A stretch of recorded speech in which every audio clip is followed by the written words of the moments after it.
को साइड पे रखना चाहती थी। एक मौलवी और 4 गवाहान का बंदोबस्त करने में इतना वक्त लगा रहे हो तुम लोग? जल्दी करो। हाँ हाँ, उसी फ्लैट पर। मैं उसे खुद लेकर आता हूँ।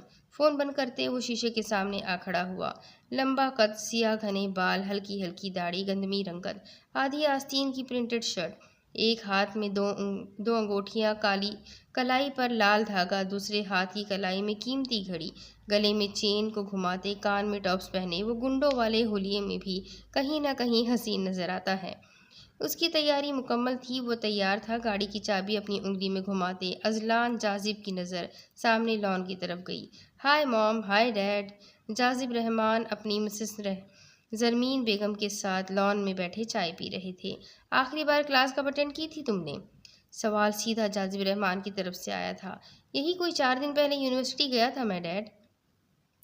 यूनिवर्सिटी तो तुम हफ्ते में एक